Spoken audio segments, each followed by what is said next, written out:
All right, we're back. We're back for another episode of Broil Talk in English. Once again, I have an amazing guest today. Before we get into it, everybody probably knows already that you can follow us everywhere. We're on TikTok, Facebook, Instagram. We're streaming live on YouTube and Twitch and on Facebook as well. And we do shorts every week. We try to stay active. And if you want to share this, that would be much appreciated because our page got hacked like a year or so ago, and we're building back the Facebook page right now. So any share will be much appreciated. We already have some comments going on. Oh yeah, yes, Hallquist. So he's kind of spoiling the amazing Scott Aquas that is here with me tonight, and we'll have a chat. We've met and we've talked a little bit, but like we don't know each other that much. He's played with many projects over the years. He's been part of the punk rock band 10 Foot Pole, and he's also a recording engineer. And it will be my pleasure to welcome Scott Alquist. Scott, come and see me. All right. Hey, how's it going, man? Thanks for having me. It's cool. Man, it's such a pleasure. I mean, I've been like I said before, backstage in the virtual backstage. Like I've seen you around, and you've probably seen me around as well. And I mean, it was just a matter of time before we get together and have a proper chat. So let's take Yeah, I this. figured Yeah. the fact that it's been this long is Quebec City's not huge, so it's it's already De- there. Definitely, and yeah, it's always good to chat with different people in the industry, and yeah, so let's dive into it. My first question is usually pretty much the same, but I tweak it a little bit, and I'll just go with the broader one for you. Like, why music? Uh, yeah, that's a yeah, that's a big one. Um, I don't know, man. Uh, I could do it. Hmm. Like I think when I was like in first grade and like second grade and stuff, that the teachers would always have me sing, little concerts and stuff that people throw on. Yeah. That like the class throws on, the teacher would have me sing like the solo or something because I Hmm. was the kid in the class who could hit the right notes. So Hmm. like, and I wasn't afraid. Like I could be in front of all the parents and the 150 parents or something, and I didn't, wet my pants or something like that. So like I didn't care. Hmm. And yeah, I don't know. I just kept doing music stuff as kids do. But no, I remember specifically for like rock and roll though, and Hmm. it's gonna sound totally lame. Um, but the Eagles in Hotel California, there's there's that solo part where they're doing the dual fifths, kind of like the Iron Maiden-y part. Yeah. The first time I'd ever heard that was in that song, and I thought that was the coolest sounding thing I ever heard. Like I replayed that part ten Wow. thousand times, like on the radio. So that was after that, like rock music was just awesome. I don't know. Awesome. Yeah, So, how old were you approximately when you first heard that? I don't know. We were on a family camping trip, maybe like 10 Okay. ish, Hmm. 10ish, 11ish. I want to Hmm. say, maybe yeah, something like that. Hmm. Um, and then I ended up like buying a drum kit Hmm. from my buddy's brother for like $90 because my buddy goes, "Hey, I got a drum kit. Come check this out." It's like, "Oh, cool!" And sat down and played a beat in like 30 seconds, and he played a little guitar, so we played a quick Bad Religion cover, and I'm like, "Dude, I want to buy this. Is he selling it?" And this was like, back in the day, so I mowed a couple lawns to make some money and bought a drum kit. Bought the shittiest Ludwig you've ever seen. But What did your parents say at the time when you decided you were gonna buy a drum kit? Because that's oh, kind they of loved the. it. Oh yeah. They loved that I liked something to take initiative to do something like that. Wow. Like I'd always excelled like in music. Like I'd play trumpet and in like, band in 5th grade or something like Yeah. that, grade 4, grade 5. Yeah. And I was always the dude who could do it, but never practiced, never rehearsed a thing. Like I could learn it once and then, all right, I got it. It's basic shit, There you um, but yeah, they didn't care. They were, In fact, they were so supportive. The story I like to tell is I was changing my snare head for the first time, and I had a drum teacher who taught me how to do that. And I was like in seventh grade, I think, grade seven. So I'm 13 in the States. You're around 12 or 13. And I I tightened a lug too tight, and the lug just popped off because it was an old kit. I didn't know that that really wasn't a big deal. I was a kid. I didn't know anything about this instrument. I thought I just ruined my drum, like, Yeah. so as a kid, I got upset. I'm like, God, I'm just trying to do this right. And I just ruined this thing and I don't have any money. And so my parents, like, they saw how passionate I was about it. Like the next week, it wasn't a birthday. It wasn't Christmas. It was like the middle of just a random month in the year, no gift giving occasion.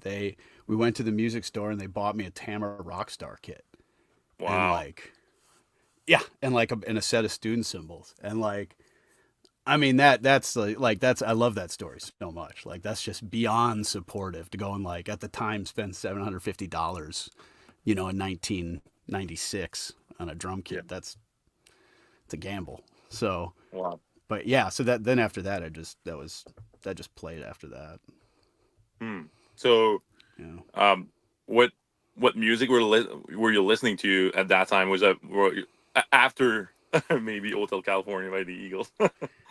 It like so my friends who know me will I had two I've always had two loves, Mm, and you can tell the first cassette tape I ever got was a copy that my friend had ripped mm. um for it was Bad Religion Suffer, Oh, and he had showed me like Do What You Want, and I just thought that was the coolest thing. I'd never heard anything like that, you know. mm, So I listened to that tape a bunch, and my parents didn't like it, but they kind of always gave me musical freedom. They never, as long as they never really policed that.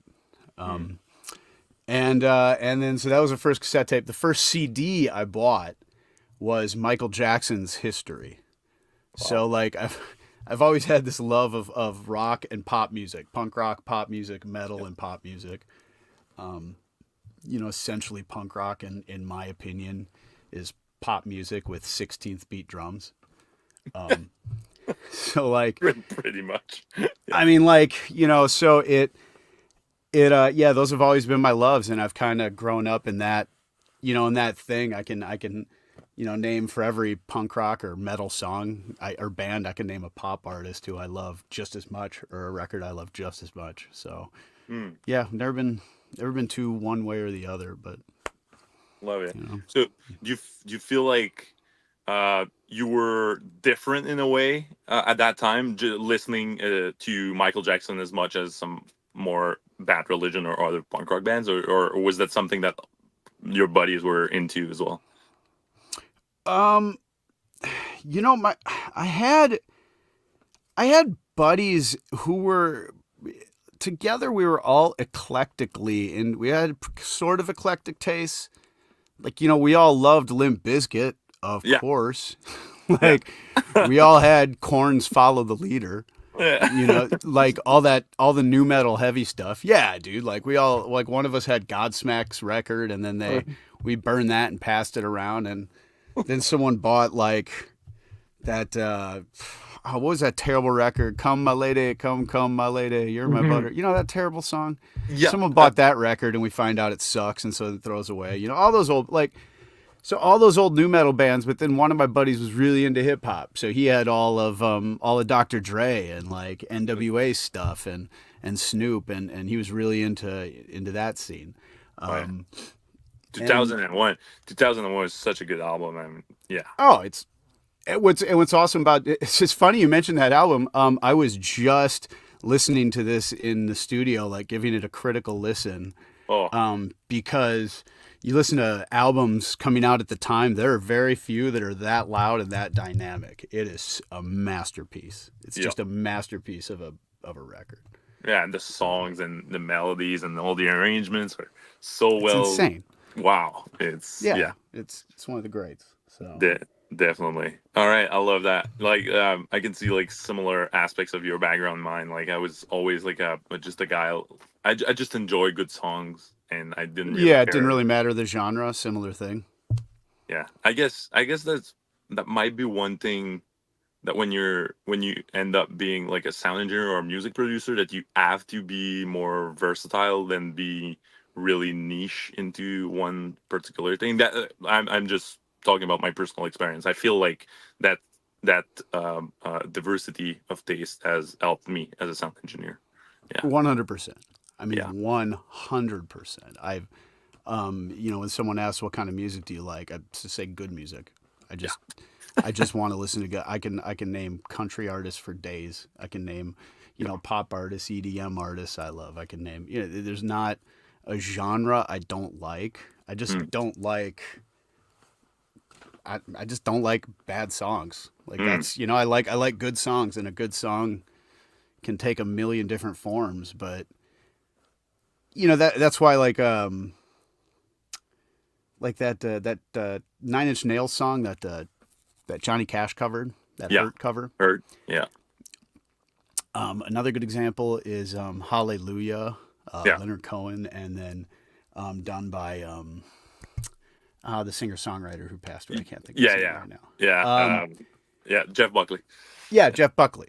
Yeah, Good examples of yeah. like where I think the covers of those particular songs are infinitely better Mm, than the original song. mm, And so uh, that's what I think is so cool about not really giving a care about genre is mm. a good song goes can go to any genre. It Yeah. doesn't, and sometimes it's better in a different one. It comes to life I in a mean, way it never did. definitely. And you were talking about country with like Luke Combs did the recording of Fast Car, the song by Tracy Chapman lately, And and it's like incredible. it's so good, so It's good. unbelievable. Towns Van Zandt is probably Mm, one of my favorite storyteller singer songwriters of mm, all time.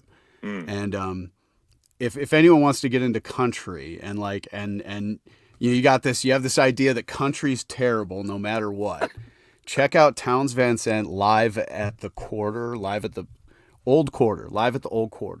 Mm. It's a masterpiece in storytelling and songwriting, and I Wow. defy anyone to listen to that record and look at me in the eye and tell me country's bad music, because I Mm-hmm. disagree. Mm. So yeah, it's just the love of a good song. And my parents too. Like I grew up like that. Like my dad doesn't care. He knows whatever is a melody that he can whistle to. He loves. That's it. Oh yeah. So yeah. Yeah, I grew up listening to so many different type of music, and then I got into like the more heavy metal stuff, and I really liked it. I mean, especially as a guitar player, like I started doing like all those more technical stuff, and Mm-hmm.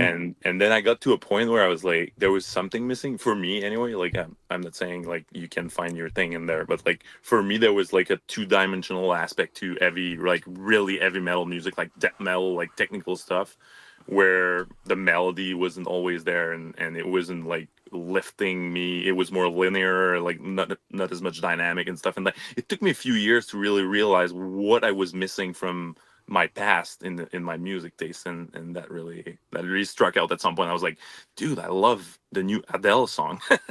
And Yeah, yeah, yeah. Right? I was like, damn, like why? Yeah. Yeah, I so was I was I was messing around with uh with some of the guys in a new project that I'm working on, and I wanted to. I'm like, you want to hear one of the best clean guitar tones I've heard in years? Pardon me. It's this Justin Bieber record. oh, It's a Justin Bieber song off of his record Promise, I think, or Believe, or something like that. I don't know. I is forget that the name. is that the single that like went really crazy where he's singing along over like an electric guitar in the beginning of the song? Like, Yeah, oh yeah, it's just like, yeah, it's straight up like just got this creamy jazz tone. yeah. It's like the single best like clean guitar. It's like, oh man, and like that was so. It's like that tone had metal guitar players everywhere going like, huh? Mhm. All right, that's cool. So it was, stuff like that. It's great. I Yeah, just like finding where you can find it, right? I love that. So Yeah, it's w- good. so when did you start being more interested in the recording aspect, or more like yeah, towards sound and all that? I mean, looking back, Mm. always, Oh, always. Because we had our first when I was 16 in my high school band. We had our first like there somehow in the town we grew up in the middle of nowhere, Wisconsin. It was about 6,000 people. It had a small analog 24 track recording studio somehow. Like I have no idea how that happens in a town that small, but we I loved it. Like every single second about it. We had no idea what we were doing. We're 16 and yeah, it's a small town studio. The engineer's a smaller town engineer, yeah, and it's before the age of, unlimited accessible to access to unlimited information. So yeah. like it was just awesome. And then we went to a slightly better studio, and that was even more fun. Um, and then when I went to university, I really wanted to go to a recording university, like a Mm. specialty school. Yeah. Um, and I'm happy I didn't. Mm. Because I couldn't afford it at the time. My parents were helping me through university. Um, so I just couldn't do it at the time, and I'm happy I Mm. didn't. But but at the time, that's I knew I loved it. Um, so we always just, I started a DIY band, and I self recorded our record. We in Milwaukee, we had a me and the guitar player lived in a split level house, and so we peeled up the rug in my bedroom. We were renting this thing, and we just drilled holes in the floor so we could feed a snake into the basement, Yeah. and figure we could just put the rug back over, and the landlord would never notice. He never did. He never found out. And yeah, so ran a snake and made a control room, did the whole thing, and it sounded terrible, but I mean, it was building a recording studio out of nothing. We had no help, I Yeah. had no idea what I was doing. So yeah, we just always had this. I always had this love of it, and then I did the whole artistry thing for a while, trying to be a big old professional rock star, Mm. and and eventually I just had a band hit me up who goes, well, I'm in LA one day, and a band hits me up, and they're just like, hey, dude, you record bands, don't you? Mm-hmm. And I just sat there and well, thought about the gear that I had, and thought about like what kind of space I'd need. And I'm like, yeah, sure, why not? I got the shit to do it. Mm-hmm. So I just said, yeah, I do. And and so it just kind of kept going from there like that. So that Oh, was in 2016 is I think when I first charged somebody to record a mm. record. Like, Well, yeah. So so I'm still pretty green. yeah, so you were living in LA at that time. Yeah, yeah. Yeah. I was Okay. living in LA from 2007 to 2019, basically. Nice. 2020, something like that. Yeah, LA was home for most of my career so far. Yeah. And the beginning Oh, of my audio career. The beginning of like, LA, what was cool about LA is your accessibility to crazy facilities and yeah. people who have crazy knowledge. So, like 10 Foot Pole was doing a record with Ryan Green, Mm. who had basically came up with Fat Wreck's sound back in the mid '90s, late '90s, Yeah. and so I was in his studio, just which was coincidentally like 5 kilometers from my apartment, Mm. and I'm just laying down tracks there, and he needed a studio partner, like, and so I'm like, well, you're not mentioning this because, hey, I can probably do that, I just so it came with a high rent, and it was like, whatever, let's risk it. So I basically paid an ultra high rent for a year, but it's one of those cool LA things. I got to learn from, I mean, one of the one of the guy who came up with the drum sound of Lagwagon, No Use for a Name, and all those bands, and I got to learn using all of that gear. Um, so it and learning from the guy who did it. So that's like a Wow. uniquely cool LA experience, and Wow. yeah, so That, I that's learned awesome. quick because of stuff like that. Like, What's one thing you really remember learning from? this era of your life that you're like, this has been with me for forever since? There are probably many, but like, what's one top of mind thing that you can think of right Um, you know, if it's about life, just try to check yourself.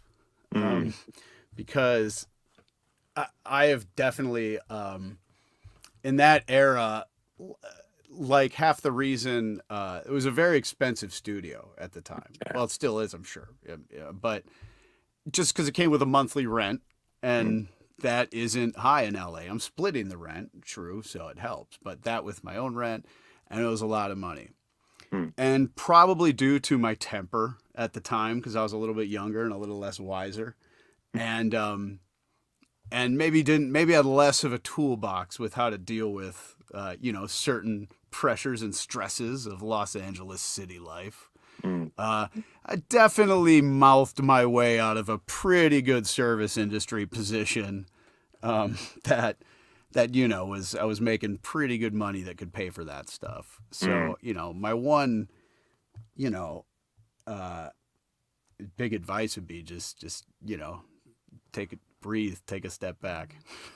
Yeah. Like, yeah, just breathe and take a step back and don't react too harshly because yeah, that's the thing about LA. I was in a it was an unfair position I shouldn't have been in, Mm, but I had talked my way right out of that one, baby. So mm, yeah, but I would say take risks, and you know that's I took a huge risk, and I learned a lot from it. Like, I learned a lot working with Ryan Green, an wow. absolute lot. And as an aside, he's the sweetest, most genuine person on the planet. Wow. Um, I mean, you don't meet people like him in a city like Los Angeles very often. Wow. He's genuinely just phenomenal. Wow. Um, but yeah, just calm the f down and don't be afraid to take risks. That's what I learned out of that period of that life for sure. That's great advice for anybody in any situation, I think. Yeah, yeah. Well, and the other thing I've noticed too, and a lot of people do this. I get a lot of obviously, and it makes a lot of sense. I get a lot of my clients come from punk rock, Mm, and 10 Foot Pole is where I'm known most from, so it makes sense. And like it so often in this particular genre, I see a lot of people who second guess what they're doing, mm, and they'll be waiting for something, or kind of waiting. Yeah, just like, hey, we're gonna do this record as soon as we have this, or we're gonna do this as soon as we have this. And it's mm. like, no, don't wait, just do it, just go. Like, you can do it now, just go. Yeah. And I think, yeah, I think a lot of people, don't, they get too down on themselves and they're just afraid to jump off and go. And you learn so much by just doing it, and Mm. just do it. Like, yeah. So what if you write a record that sucks? Well, cool. You learned a lot. Go back and write one that doesn't suck as much next. Like, you know, Yeah, definitely. And I mean, you have to suck before you become good. So, like, why not suck it? 100%. Why not just suck now and then be better off tomorrow and then keep going rather than just wait for the perfect circumstances and then suck anyway. No, I'm terrified of opening up old mixes. Oh yeah. Terrified. Like, I know I should just because I can get a nice boost, but like, I'll know I'll just need to. I'll want to call a friend and be like, "Yo, I can't believe I charged you for that, bro. I'm sorry." Like I'd be terrified of that. But like you said, it's failing up, right? You just you get better by, yeah, I by do getting it. worse. Yeah, exactly. So Definitely. So, um, so anything else? Maybe not that you missed from LA, but like anything else from LA that you really enjoyed back then that you were in contact with. I miss a lot of aspects about LA. Mm, I mean, you could argue that as an engineer, I did the opposite of what a lot of engineers might do, which is instead of relocate from Quebec City to LA, I go from LA to Quebec City. Yeah. Um, but uh, it I do miss I miss the competitive nature of Los Angeles. Yeah. Um, and it's a city that has millions of dreamers, Mm. which is for better for worse. If you have to sum all of the good and all of the bad, it's awesome. Like you Yeah. have people from all over who are willing to put whatever life they had or grew up with to go and try to do something absolutely crazy that has such a low percentage chance of going anywhere, of doing anything, of even making enough to get by. Mm. And you know, I got to, you know, so many friends out there I got to see move out and see the whole gamut. Some of them moved out and it wasn't for them. You know, they Mm. struggled too much. Others, you know, are you can catch in regular TV shows on, you know, right now. And Wow. it's yeah, others are in giant touring acts and you know what I mean? Like it's you know, another dude's a producer of a guy I went to high school with is you know, back in the day, he used to test out like kids game shows and stuff like that. Wow. Like he'd be the dude who runs through like all the wacky game shows and stuff. Like Yeah. so it's wild. Like and that's a cool place to meet people and find hungry people to work with. Yeah. Um, you don't have that so much out like when you get a like it's so saturated that I think Mm. I took that for granted. So now that Mm. I don't have that as much, Mm. it's sort of like okay, I do miss that. I miss that a lot. Like I miss Well, talking to the 23-year-old who isn't jaded by life yet and yeah. just thinks like, no, this next song, this is the hit, this is the one, yeah. Mm. And like I miss that energy. Like that's a great energy, and that dude's just any random person at a bar you sit next to, Yeah. you know. Yeah. Um, Yeah. I that's another thing too. Like my favorite little drinking spot one time. I pulled up to the bar, and Kyle Black, who is a very well known producer and very good producer of a lot of pop punk bands and a lot of cool stuff. But he worked on a record with us many years back, and he was just right. He pulled up a seat right next to the bar, and it's just like, yeah, what's up, Kyle? How you doing? You know, wow. yeah, little, you know, things like that. Like you run into people, Yeah. you know, and George Clooney will spill a drink on you from time to time. Yeah. That Yeah. happened one time at a I, birthday party. So wow. That's a great yeah, story. it's yeah, you get random things happen like that. Just you know, you'd never so many random stories. Like yeah, Well, you know, I I watched the David Beckham documentary lately, and yeah. there's a part where like they're moving out from, I think it's they're in Spain, and they move out to LA, and they're like, it felt so good just being like you go to a restaurant and then there's Tom Cruise sitting there, so like nobody gives a fuck about you because like there's just so many people around Oh that yeah. it's There's kind of always someone more famous. yeah. There's always someone more famous. And like and you know, you see it so and like when you first move out there and you're young, like it's a little like whoa, whoa, whoa. But then it gets to the point where you see it so much that you're like, "Oh yeah.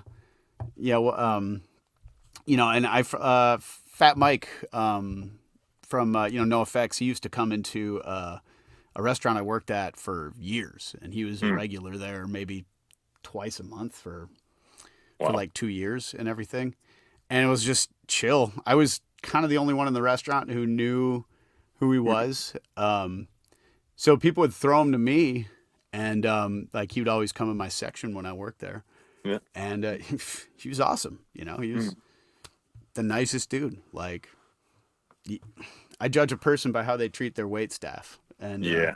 and when I was when I was waiting on Fat Mike all those years ago, he was an absolute gentleman, and dude tipped like 100% of what the bill was. So Wow. he yeah, I mean, how do you?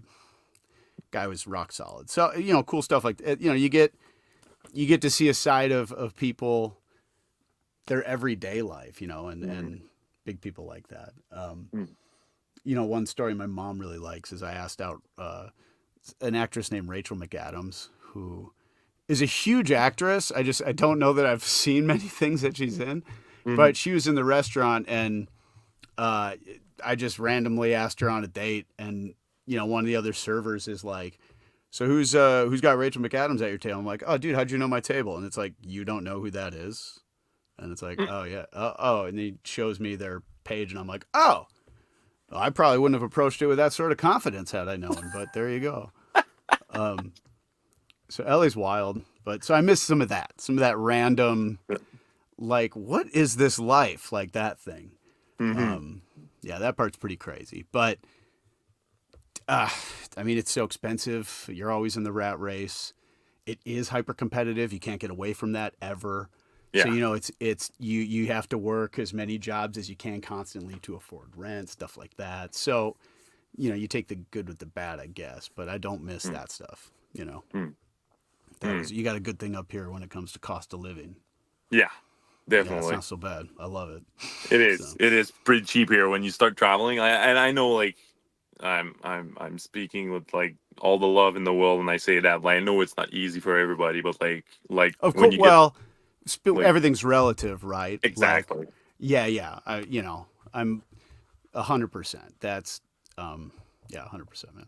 Yeah, But it's yeah. I was gonna say like at a super cool dude came to my house like not too long ago, and he was like, "Dude, I can't believe like you can afford this place." And I was like, "Yeah, well, it's pretty cheap here." And we started talking, and he's from Ontario, and he was like, "Dude, like I can't even like it's not even like a small apartment for that yeah, price in yeah. Ontario."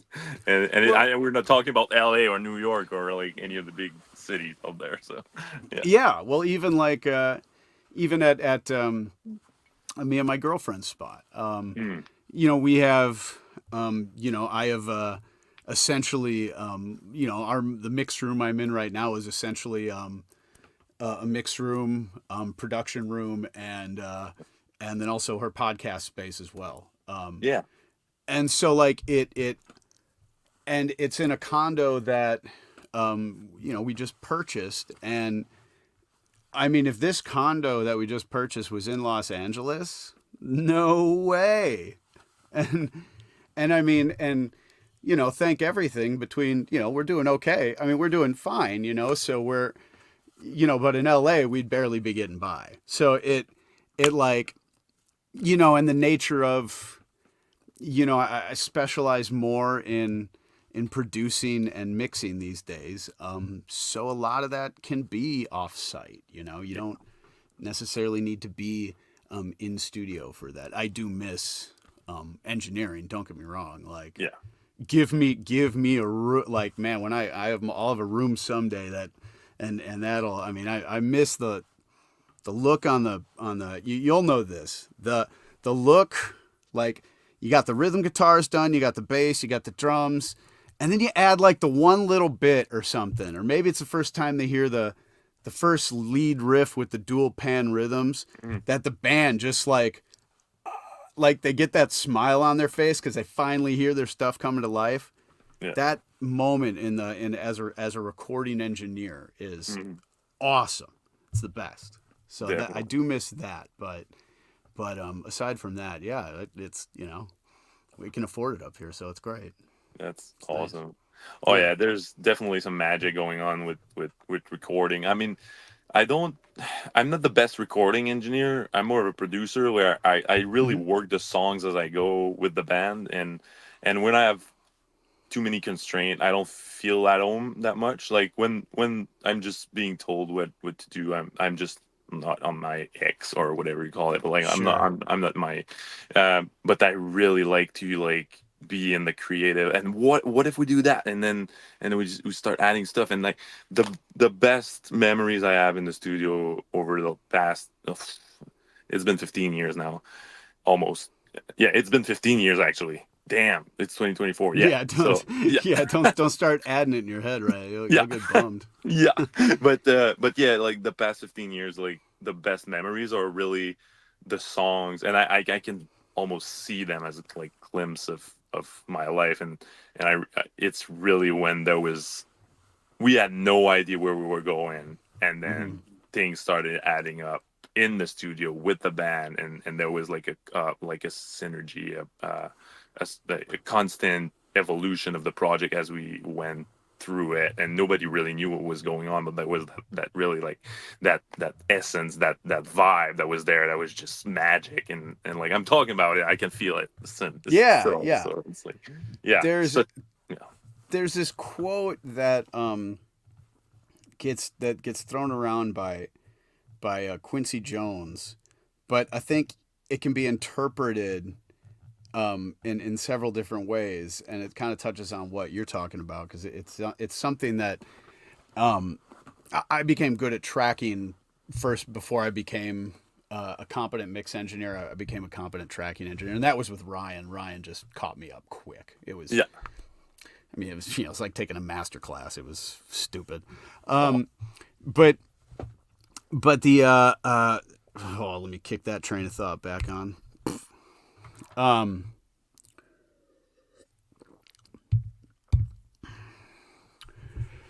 when wait, what was the point you just made? I just yeah. squared out on I that was talking tangent. about the Quincy Jones. You were Yeah, talking. Quincy Jones quote. Yeah, Okay, so thank you for bringing me back on track. all good. Um, I like let that be my turn pretty soon. Let's see yeah, when that it'll be happens. good.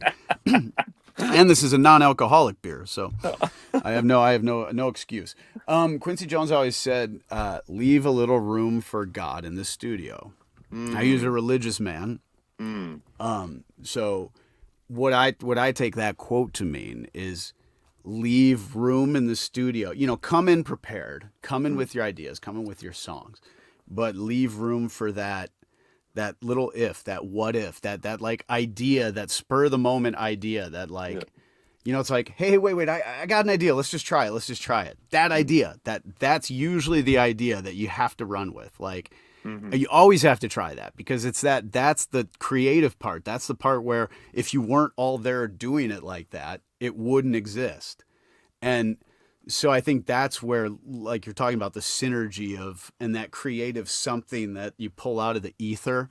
Oh yeah. Quincy Jones attributes it to God. You can contribute it to luck or creativity or Mm, spirituality or whatever you want to do. mm. But that's the coolest moments in studios is Oh when yeah. that stuff happens. It's the best. And Oh yeah, yeah. I Definitely. totally got to agree with you on that. Rick Rubin. I don't know if you've read this. His last book, The Creative Act.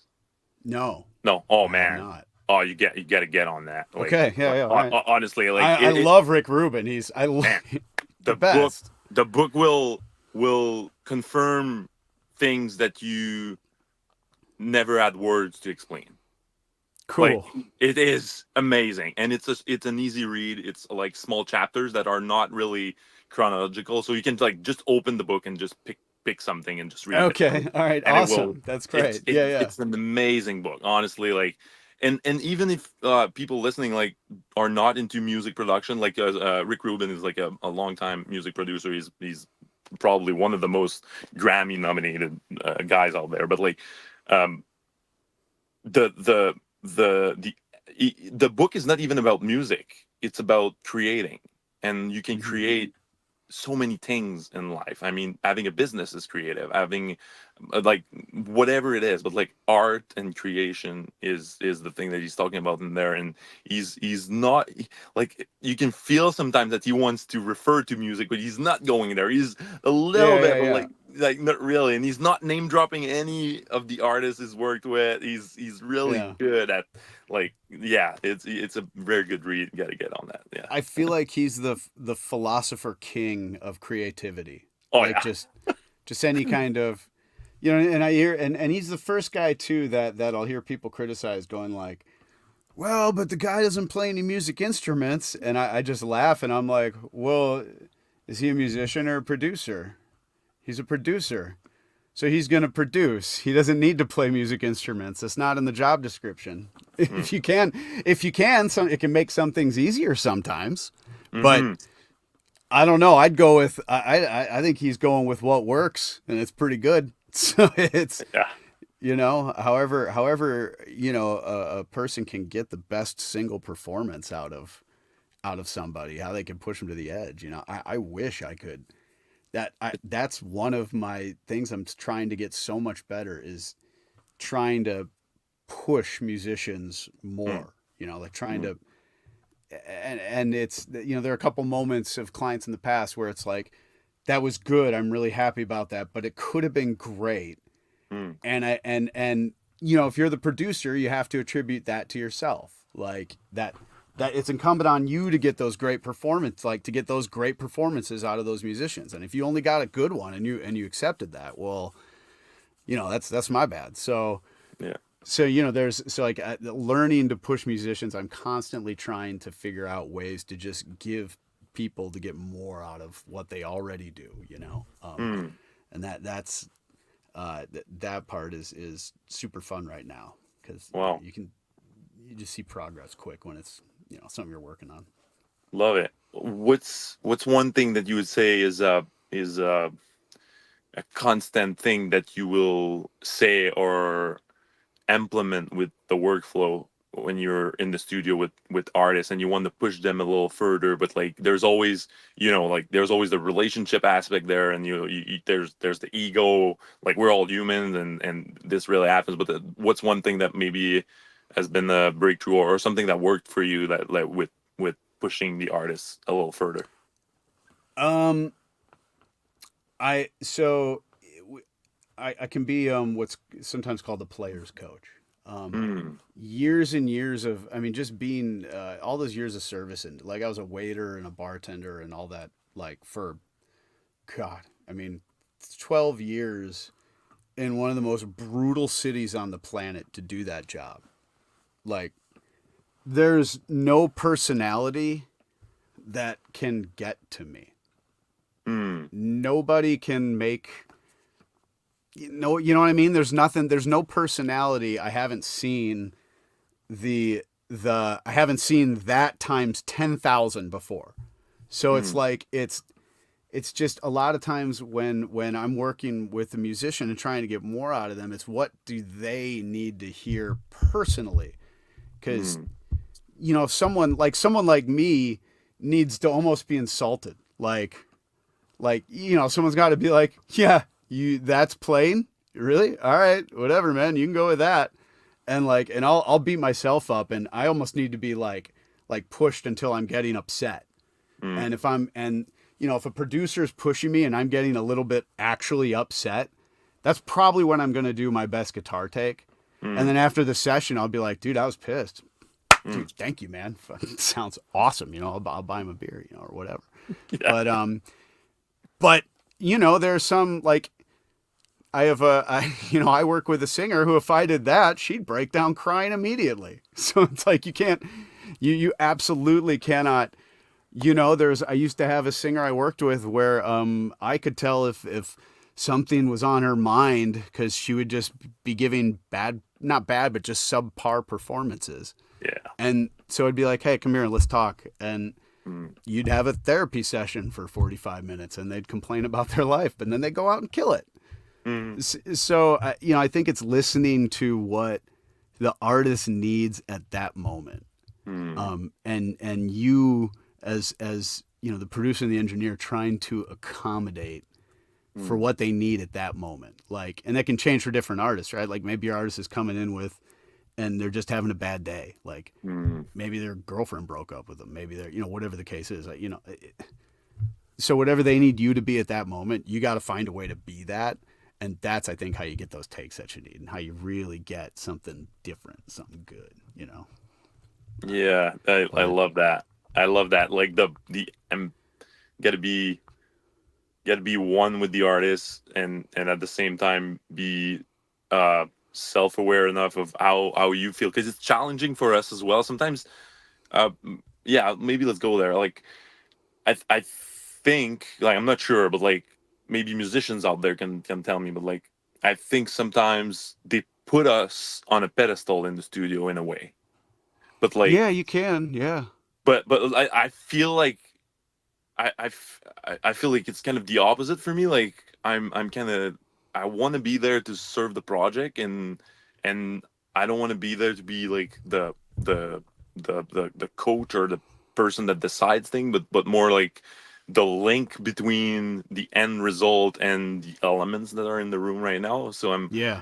and that's one thing that I've struggled, I think, over the years, being the right person at the right moment, depending on the situation and the vibe in the room and all that. So Sure. it's a Well, never because right. it's Yeah. going back to Hollywood stuff, we're not actors and actresses, right? Like we're nerdy audio people who like to write songs and push flashy lights and turn knobs. Like Yeah. so say you had a bad day and you have the artist coming in and they need you to be happy go lucky. Tough luck, dude. Put it aside. Like you're gonna be happy go lucky and your night's going to be ruined because then you're going to have a terrible night just dealing with whatever you didn't get to deal with in the day. Yeah. But that's fine. That's the beauty of being. That's what I love about the job, if you will. Like whenever a project comes in, I consider myself the next member of that band. Like we're on the same team now. Like now we're on, team make this song kick ass, and it's like it takes a while. I have a big ego too, and I mean Mhm. it takes a while. Yeah, like it I mean not the worst, but could use some work, and it takes a while to be able to shove that aside, and or learn how to shove that aside. And one place where I don't have an ego is in the studio. I am happy to try something and be wrong. I just want everyone to try it. Like try the idea you think is weird. If the one dude in back like has this really weird idea, like don't shut it. Like if the band is shutting it down and if we have time and it's not, we're not like rush for time or something like that. Like but if we have time to try the idea, it's like, you guys go take lunch, let's try the idea. Mhm. Like because you never know. And I mean, I've had it happen 99 times out of 10, yeah, the idea is shit. But Mhm. every now and again, Mhm. like the guys are going to come back and be like, "What is this?" And you've fundamentally changed something for the better. So just Mhm. try the crazy shit, and that's what I love working with. I love working with people who like I can have a crazy idea, and they're like, "I don't know, man." It's like, just go with me, just roll with it. Go have a Yeah. cigarette. I'll have it done. Like, Yeah. and that's the best part, and it's not always good. Like half the time it's terrible. So but you gotta try it. Like Yeah. try to find Definitely. out. What That's what what's one thing really out of the box that you have in mind right now when you're talking about that? Is there like a one thing that comes to mind? One thing that you oh did that yeah, dude. I could go on forever, but yeah. we I hit a we set up a couple. We set up a really shitty snare drum because we were going for. I was doing a rock song, and we're going for this band's called the Fricashinas, based out of Denver, and this was for a tune.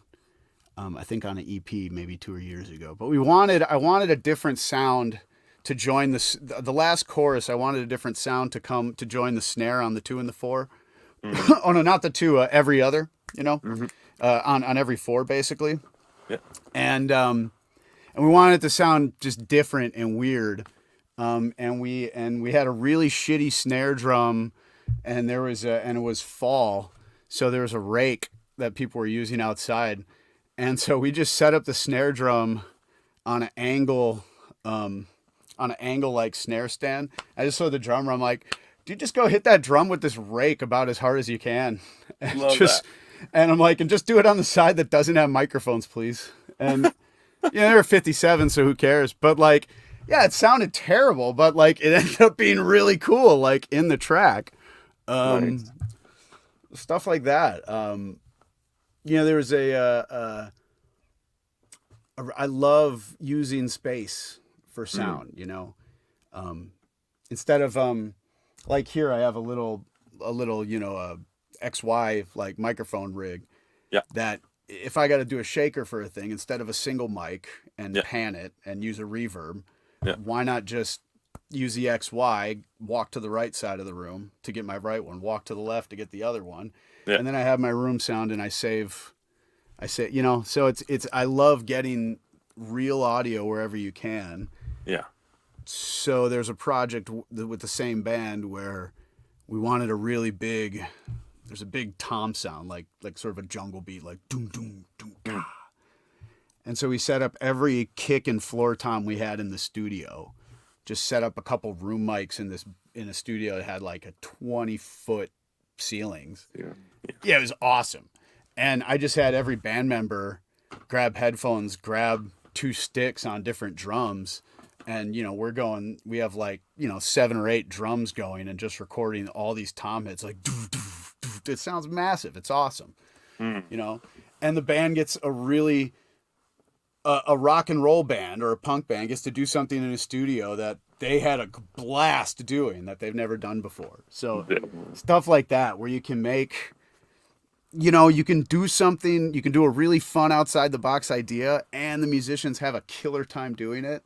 Oh Like yeah. that's because we're screwing up a couple takes and laughing, and then we get it right and they hear it and it's like, it's great, man. Like it's the best. So Oh yeah. It's so fun to have a studio to play with. Like I have a small room at my place. It's super tiny. It's good though. It's well. I mean, for mixing, it's amazing. But like, sure. yeah, it's not like I can't really record proper drums here or whatever. Yeah. It's just a little control room anyway. But like, so I rent That's out this space. space. Yeah. That's the space. Like the space I'm in now is I mean those are that's I have you can't see my guitar racks and stuff off to the side, but I got 2 amps out on loan right now, but that's my meager little amp shelf. Hmm. And Nice. yeah, it's I got a fun little guitar player heaven.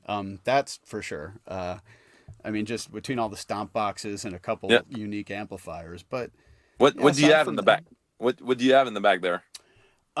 So the bottom one, I have a Mesa Mark IV that is out on loan right now.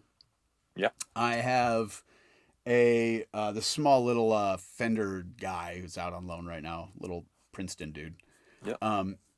And then I have the one down there though is probably the most unique amp. You can hardly see it because Mm. it's it's all black anyway. But Yeah. it's by Crank Mm. and it's called the Chadwick series. They made it for 5 or 6 years. They made two Wow. versions. They're basically the same. The second version has they cleaned up the loop or something like that. Mm. But you see no crank amplification. Yeah. Okay, Pantera, heavy, that Yeah. kind of awesome stuff. Well, they wanted to make like their version of a Marshall or an AC-30. Oh. Like they Wow. wanted to make something for the rockers who aren't just balls to the wall all the time. Yeah. Yeah. So they came up with their Chadwick series. Mm. Well, it did terribly because nobody wanted to buy a crank for a reasonable amp. That's Yeah. not what they were known for. Like, Yeah. who wants that? So I bought it from a bud in Los Angeles for $350. It barely worked. Like we had to do a little work on it or something. Put like $50 in. I was gonna resell it until I plugged it in, and now my old roommate still he's gonna kill me for it one day. I'm gonna wake up. He's gonna be there, and then the amp's gonna be his because it's the best clean like edge of breakup crunch Yeah. sound and pedal platform it is so awesome. It's Wow. just yeah, I'll sell an arm before I sell that amp. Like So is that like full tube? yeah. Yeah. Hmm. So Full tube. It's a little bit lower than it's not 100 watt. I think it's like 75 watt or 85 watt or something. It's slightly under 100, I know. okay. But yeah, full tube. The fact that oh no, maybe it's a 50 watt, but it doesn't it doesn't have a ton of volume. Okay. Like it's a full size head and everything, but like if I were to use that for a 10-foot pole tour, the Yeah. stage volume would basically be everything dimed, Uh-huh. and I would if I needed more volume, I'd have to go, out of power, out of whatever attenuator of some kind, Yeah. but it's great. It's just awesome. When you want something unique, come grab it. I'll let you borrow it sometime. Oh, It's wild, dude. good to hear. Such a I've cool never amp. never heard like I'm a huge fan of like rock amps were platform for pedals. Like Mm-hmm. yeah, I've worked with a lot of stoner rock bands and stuff, and we've Yeah, messed around quite a bit. And with Sandvice, Luke, the guy from Sandvice, has really been like a good teacher for me, and as what works and how to use like the front end of the amp as a like more of as a template than a sound as itself. So we've been like, totally. yeah, so like the Fender, the Bassman we've used a lot, the like Plexis and all the old school Marshall point to point circuits and stuff. Oh yeah, it's at the old studio when I worked at Ryan Green's studio. The Yeah. Fender Bassman Oh, I had when I had a band come in, I had it in there all the time because I'm just going to use that as a secondary tone at some point. Like yeah. it's so good, and that's like this guy. Like line up three clean boosts in a weird combination, and then boost something with hardly any distortion, and all of a sudden you got this crazy distortion sound you've never heard before. Oh, yeah. Without overdoing it. So it's a Yeah. really cool. Yeah, I just made fun tools in here. So Avid. You've probably heard of these guys. We don't use them in park rock that much, but like old big muffs. yeah, And like you can't really use them with any other type of amps than I these. think I think I got You that actually. I got that one of the newer guys in arm's reach right here. oh wow. Just because this is how much. There you go. Like that's how much we use these pedals. Like I have it Yeah. right here. Like Uh, for a project I was reamping earlier today. So it's just, nice. dude. There's nothing like a good fuzz pedal. It's I got it's a, it's a different thing. It's just you get to learn to use it, and it's not gonna bring you something else, but it's gonna do what it does very well, though. very good. Yeah, Oh, yeah. I got an amp and I just tore apart my lead singer's my lead singer when he came up for our last Canadian tour left his cooler here. oh, And it was taking up too much space in the closet, and we're not going to go back to. I'm not going. It's not going to get back to Boise, so I took it apart and made one of those Joe Barresi tiny little amp, like a amp in a cooler, yeah. and it's a tiny little like 5 watt speaker, 5 watt amp Epiphone. I What? plopped a 57 in there, put it inside a cooler, duct taped the thing with some and I've run it through a fuzz pedal jacked all the way up, and you got like your desert rock Yeah. kind of Eagles of death metal sort of Yeah. like crazy over fuzz sound that just Yeah. sounds so big out of just a tiny little So dumb stupid amp. so you're using the fuzz as the amp? No. Yeah. No, it's going Oh, into okay. Okay. yeah, I it's thought it was. going. I actually have the yeah, I'm using I can still I have a cord going in the back of the cooler, and Yeah. I have for the actual power cable, the instrument, and the mic cable, Yeah. and that goes into the shitty little amp that's inside there. Okay. Okay. I thought there was just a Yeah, speaker in there, so there's an amp in there. Okay. yeah, Sorry. it's like one of those it's like an Epiphone. It's like one of those little practice amps you buy like Yeah. it's Yeah. like Yeah. this big, and it's like a kid's amp or something.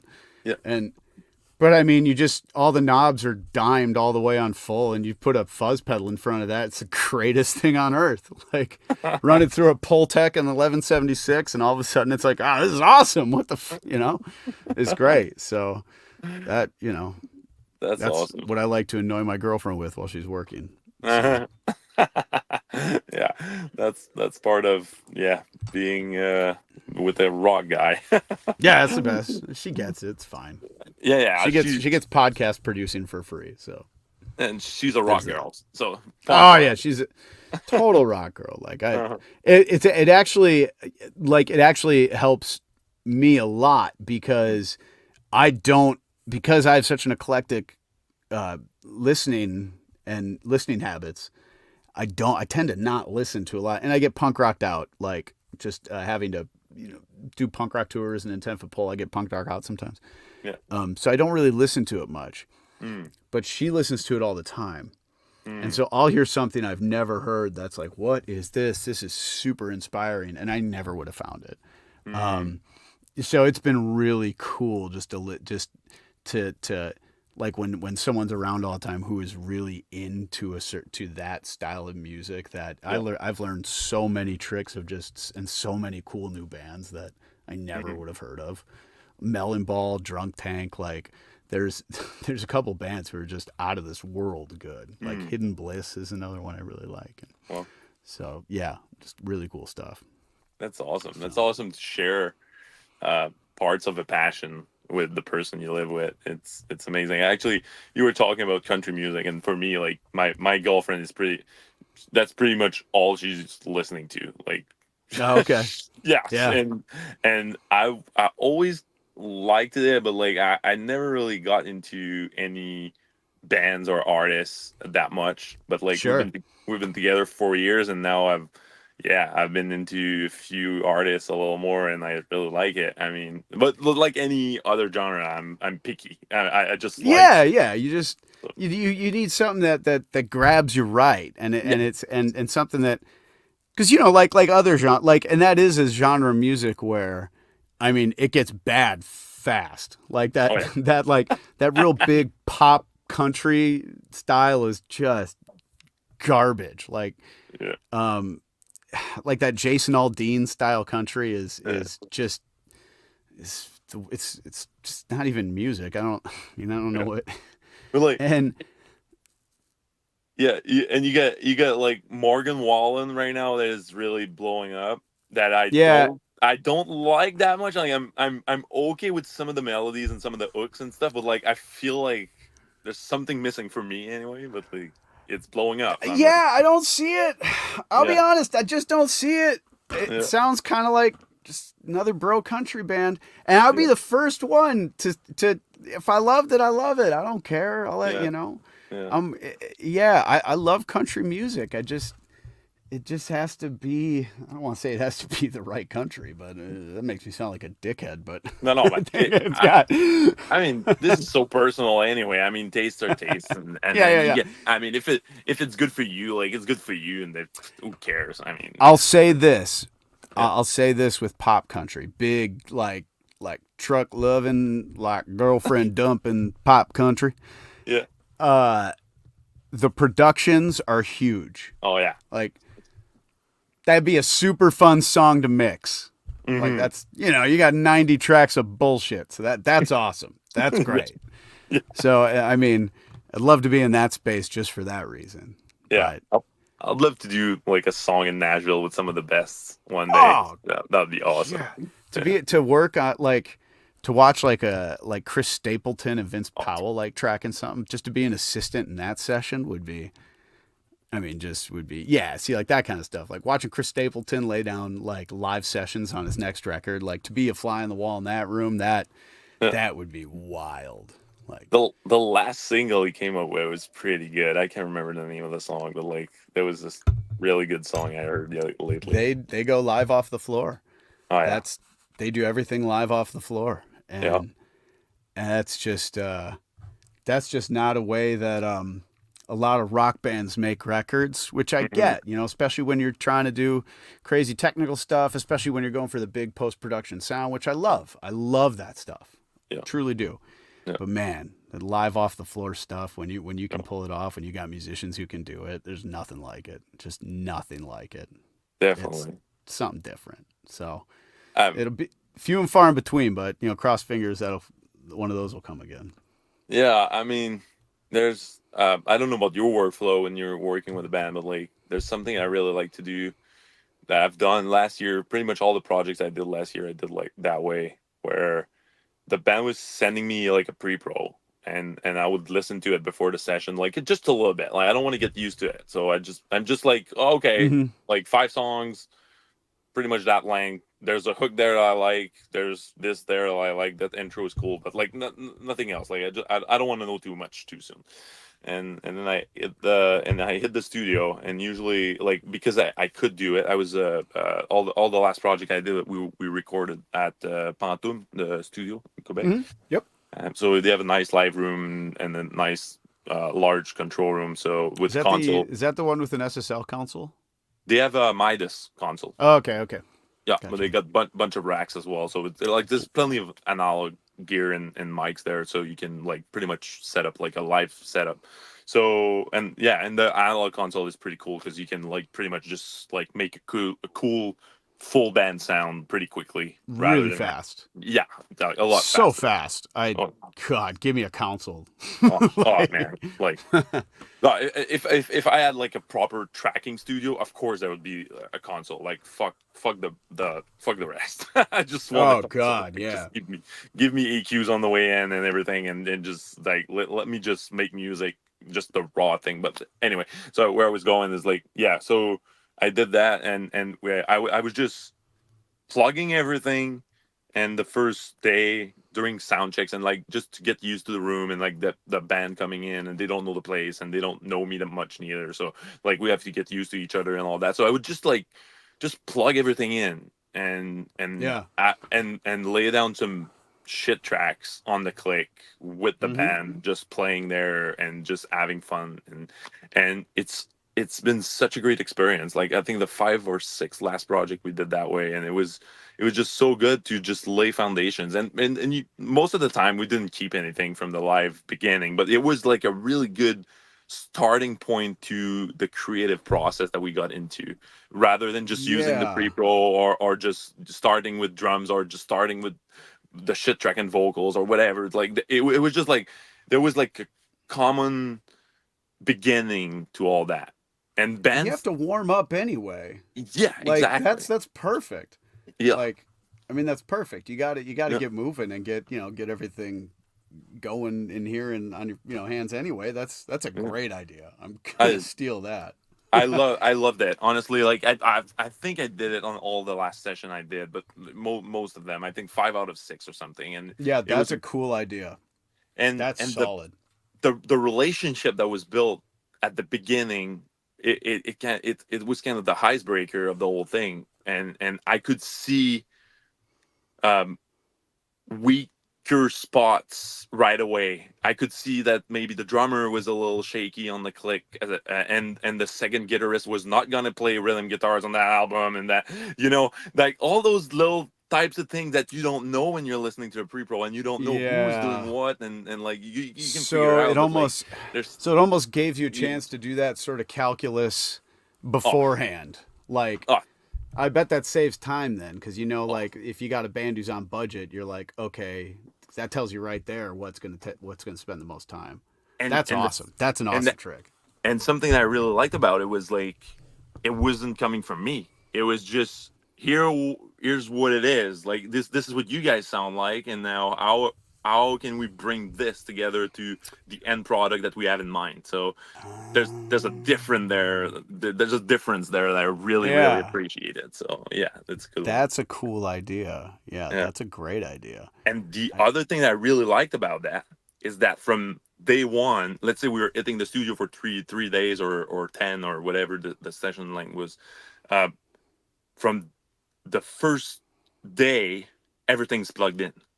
So yeah, you can jump on whatever you want at any time and just re-record something, put layers of guitars on top of it, redo a vocal part because and they have a little boot as well at that spot. So sometimes the singer was working on lyrics because he had an idea that he wanted to change. So he's yep, working on that in the booth on his laptop, and then we're doing overdubs in the rest of the room, and then he's coming back with the new lyrics, and then we work harmonies on top of that. So it's kind of a big mess, and then my target, and I don't want to go too long about that, but like it's something that I really appreciate, and I think yeah, we'll bring value.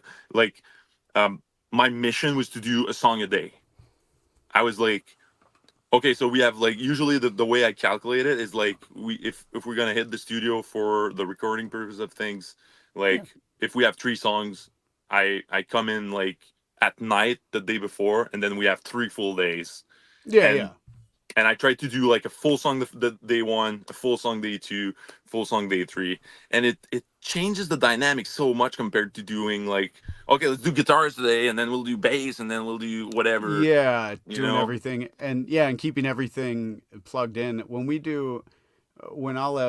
have writing sessions here, or Yeah, even if we're recording, yeah, same thing. Like they'll yeah, got, if I have a preamp, it's got something in, like there'll be here's the E drum kit pad that's always plugged in. So just start hitting a thing, and it's yeah, like, now let's see here. I got a drum idea. You can just start. That's important. That because especially when you have a creativity thing going on, because nothing ruins creativity like, oh, hold on, I need 6 minutes to set this shit up. This this is like Yeah, the worst, honestly, and it's terrible. yeah, Like, and I think that's one of the things that I really don't like anymore about like more technical stuff where you really have to zoom in on everything too much. Like, yeah, and I feel like yeah, it's real personal. It's a matter of taste, but like that's something that I've noticed no, that I get it. I I get. like to. Do you have any guitars with an Evertune bridge? I was gonna grab it. Okay, I was gonna say because for any studio people who don't have that, that right there has basically saved my mental health. Yeah. Yeah, for having it in the studio, that has saved my life. Just, Right.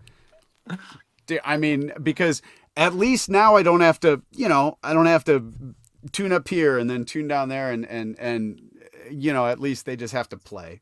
So they're it, they're a little tricky sometimes to get right with the intonation and all the setup, but like once they're on it and they don't move. And I mhm. felt like I've had that discussion with my assistant with Mark the other day, and he was like, that was his, I think it's the first project we did last year. He was just starting working with us, and I was like, "Have you heard of Evertune bridges?" And he was like, "Yes and no. I'm not sure. I like to bend. I like to." And I was like, "Okay, well, we're gonna record rhythm guitars on an Evertune bridge. That's for sure, all year."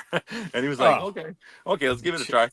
And and at first, like we had yeah, at first with him, we had a little issue with the guitar, and then we had to go back and have it tuned properly and all that. But like man, at the end of the day, we saved so much time on the oh, it saves production. time. I had to learn the thing in and out because I took it on tour this last fall Oh, for Tampa Pole. So I had to learn how to basically take the damn thing apart and put it back together. So if I ever had any problem, I didn't have a backup Evertune. So if I had any yeah, problems, I could fix it on the road. yeah. And ever since, like, man, I will, if someone brings a guitar in the studio, if it's any kind of Gibson style like that, it's like, man, if you really need to use your pickups, that's fine. I'll swap it out real quick, but we should still really just use this guitar. Like, Yeah. and it So, sounds what it's model? great. What model do you have? Do you have a Les Paul? Or is that? Oh, This no. is the I got it right here. This is it's the LTD. Oh, yeah. The what is it, that Oh, yeah. Evertune, like ET one Eclipse, thousand or something? Eclipse, something. Yeah. That's it. Yeah, And this guy is awesome. Yeah, yeah. I Oh, loved it. they Um, were, and they're kind of cheap. I mean, my LTD was like I don't know, 1,500, something like that. It was pretty decent. yeah. Yeah. So this was that. The cool thing about this, the extra little bit, is it's been plecked, which Mhm. if anyone has a guitar that they just want to play better than it's ever played before, just go send it to Sweetwater, get it plecked. It's unbelievable, Oh, unbelievable. Um, but yeah, I got that. That guitar was a gift, so I lucked out and didn't have to spend anything on it. great gift. It's an awesome gift. Oh, It's, hey, I bought it. I bought it as a tool. I don't even play guitar anymore. I I get it. yeah, No, I get it. If I didn't have a band and I didn't play and I just did studio work, I would still have two of those things. oh man, They're too useful. They're too good, yeah, especially when I'm a decent guitar tech.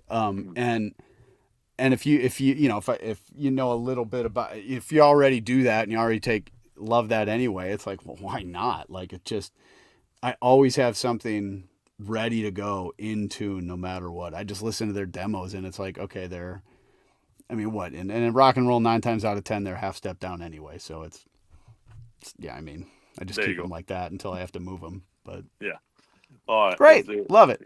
it's been a game changer for me too. I loved it.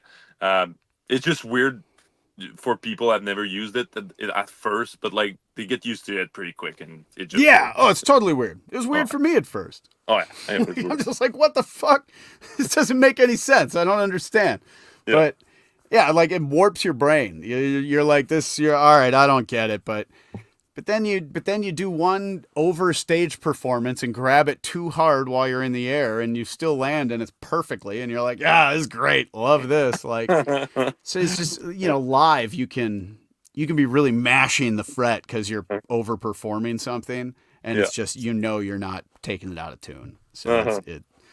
it just, oh god, it just takes one thing off your plate to worry about live. And Uh, live, you just want to perform. I don't want to worry about anything technical live. I just want to perform.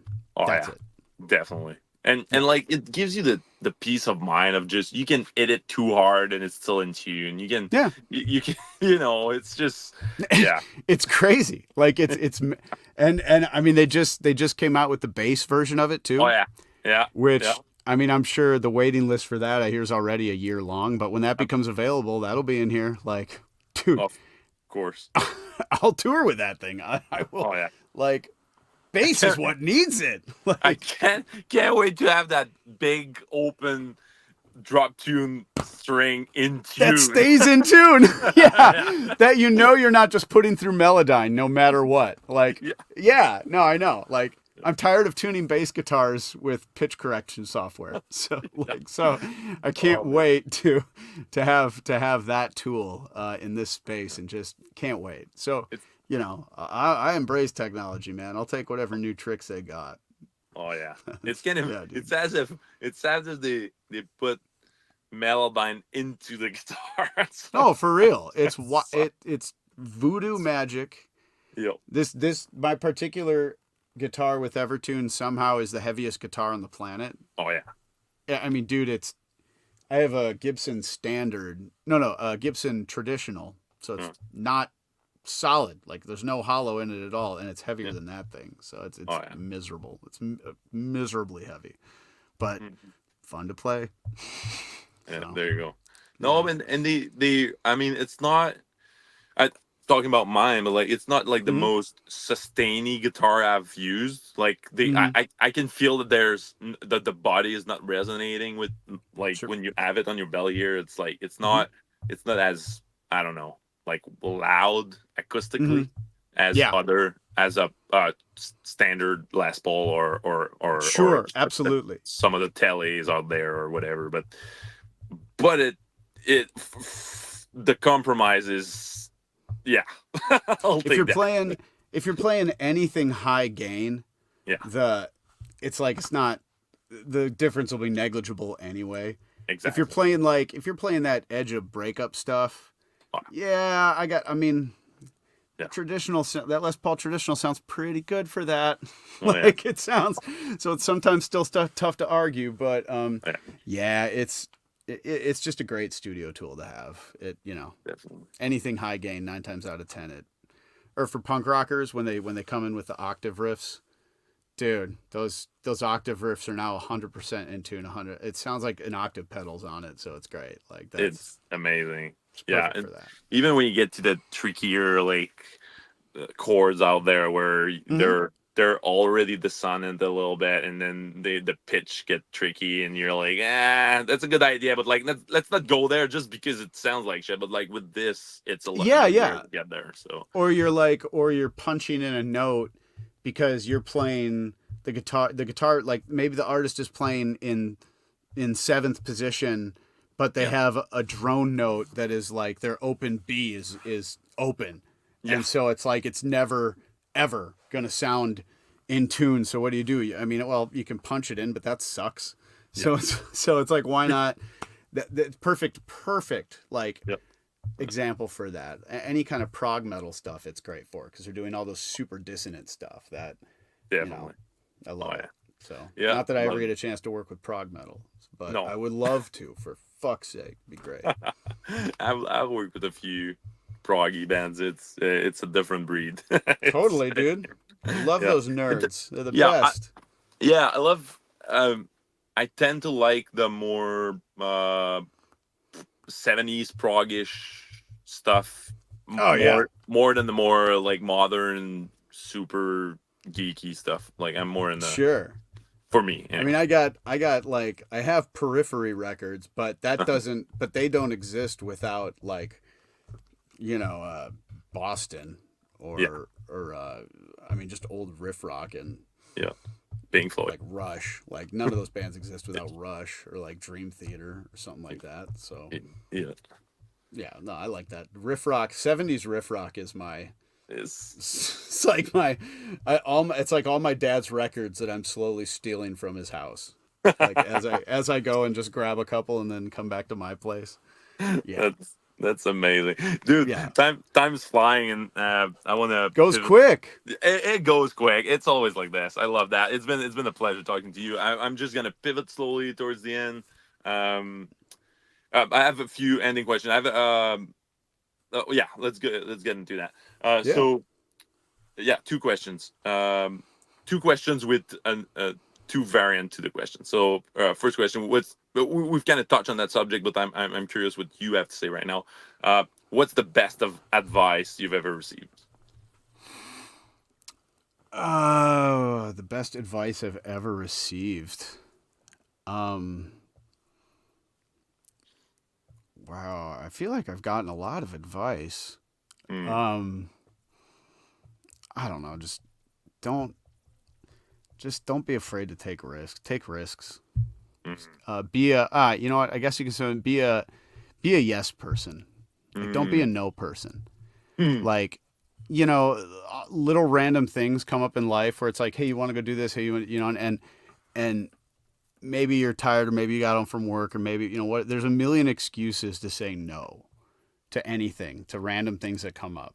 mm, But like, you know, nobody has great stories or great experiences from saying no to things. So mm. it's like just be a yes person. Like when those opportunities come up, just yeah, you know what? I'm unsure. Yeah, let's do it. Fuck it. Let's go. It's the worst that can happen, you know? So that's Love that. yeah, a buddy told me that a long time ago. Love that. Yeah. Um, what's the worst advice you've ever received? The worst advice I've ever received. Um yeah, dude, just move to LA. It's cool. I had like I had like $900 in my bank account when I did that. That was dumb. But yeah, That's dude, that was really dumb. yeah. Um, yeah, I don't know, dude, because I feel like bad advice is just it's well meaning ignorant people, like, or you know what I mean? Like that's uh, I they're guess they're yeah, not I can't think of much. intentional. They're Yeah, not it's not really intentional. intentional. Yeah. Yeah, so it's like, how do I can't think of any little bit of bad advice. To Mm, be honest with you, sorry, mm. that's a boring answer to that one. No, I that's just, fine. Not move to LA with $900 in your account is pretty good yeah, bad I mean, advice.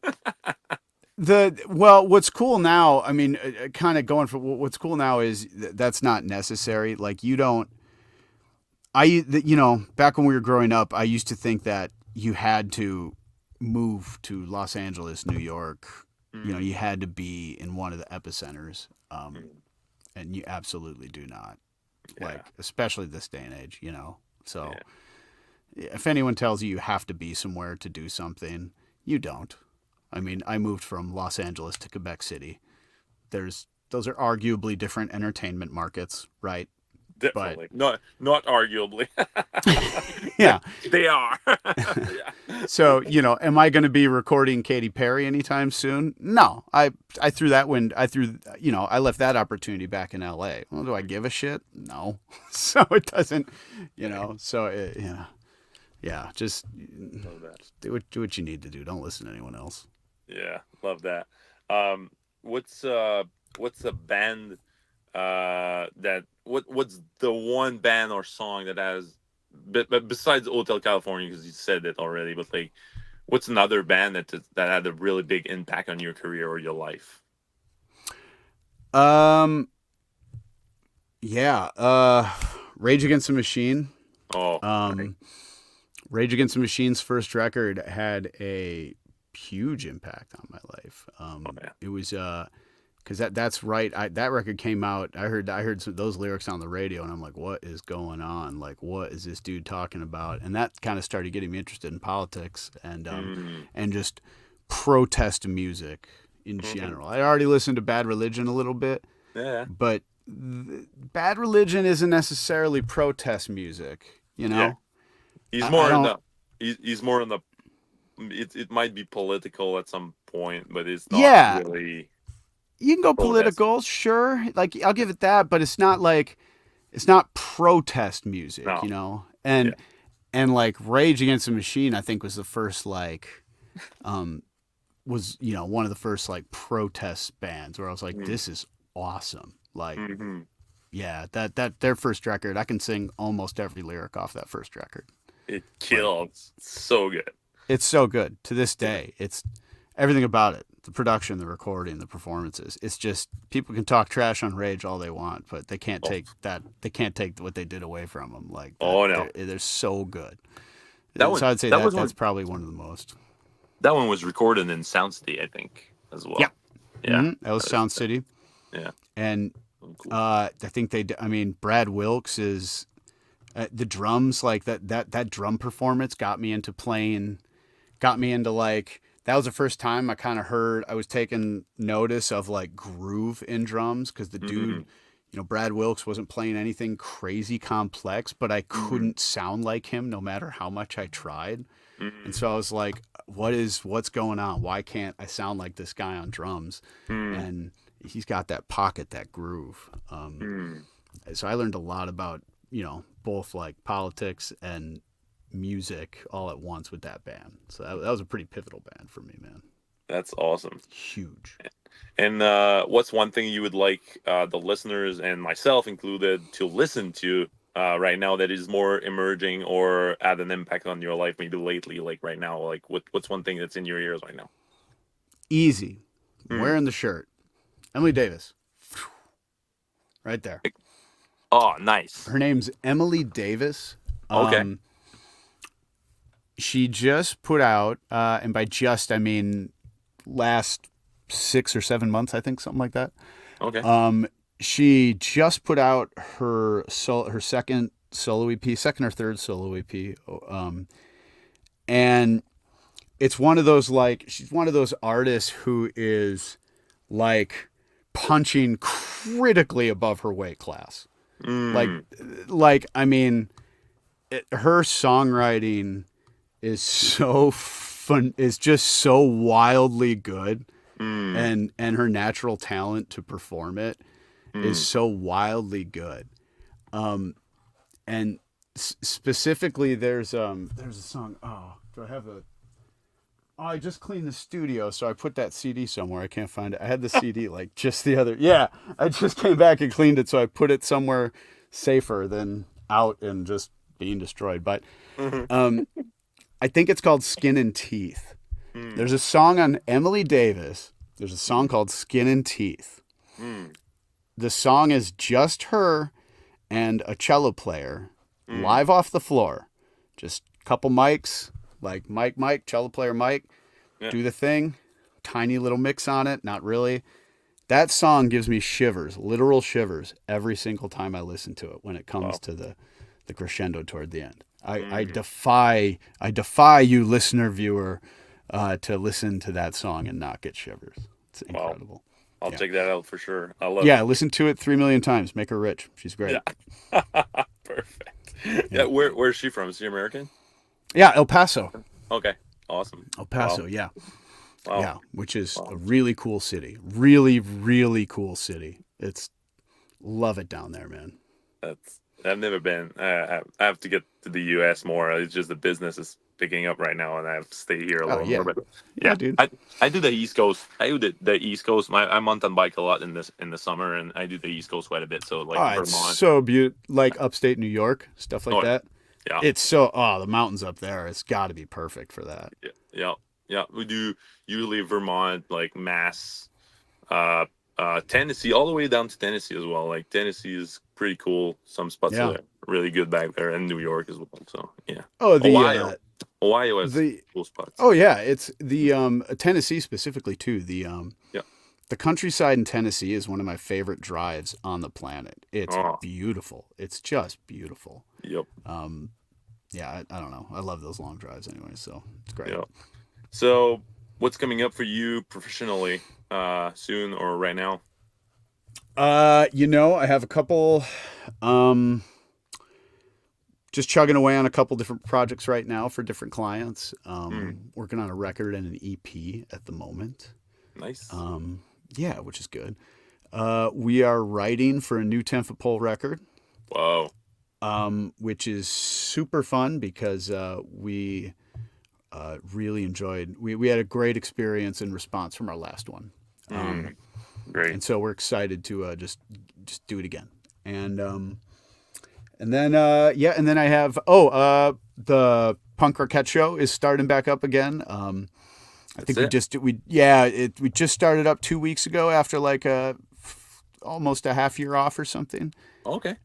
And started up and a couple we got Sarah Lynn, who's a 12-year-old drummer who's doing all sorts of punk covers on there. I've like Go check out that interview.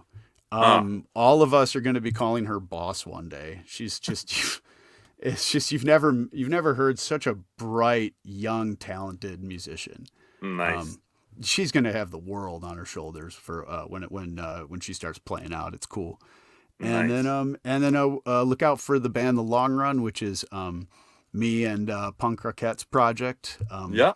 Awesome. With with Alex and PL from Go Greg Guns, and then Seb from Darkest Days. Oh, Um, nice. so we all got Nice. together, and and we're having fun. Really just meshing a ton of ideas, and our next single will be out in about a month. So Wow. That's awesome.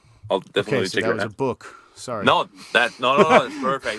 That's exactly what I want to hear, and then hopefully people will check it out, and then yeah, it's awesome.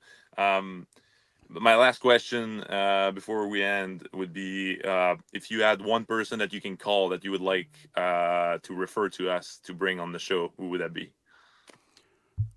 Oh man, one person to call to refer to bring on the show. Oh, dude, so many people come to mind actually. Hmm. Wow. Wow.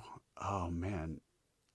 I think I got his really cool perspective cuz he's a really You know what? Actually, I take that back. I think a really great interview would be my sort of old mentor, Ryan Green, Oh, who wow.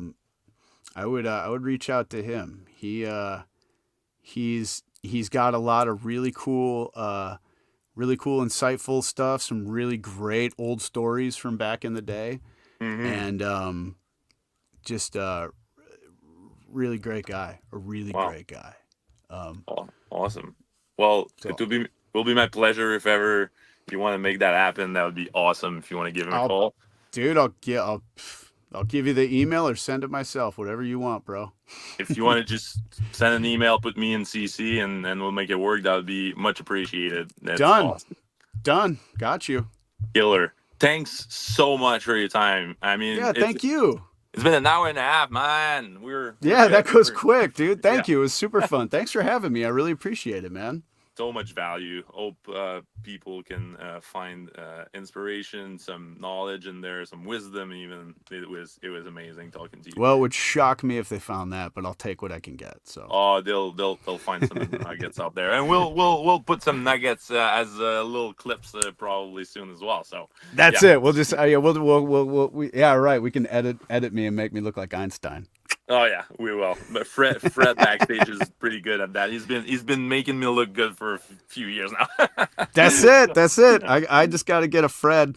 Well, Yeah. carry on, Fred. Damn, you've been doing great, bud.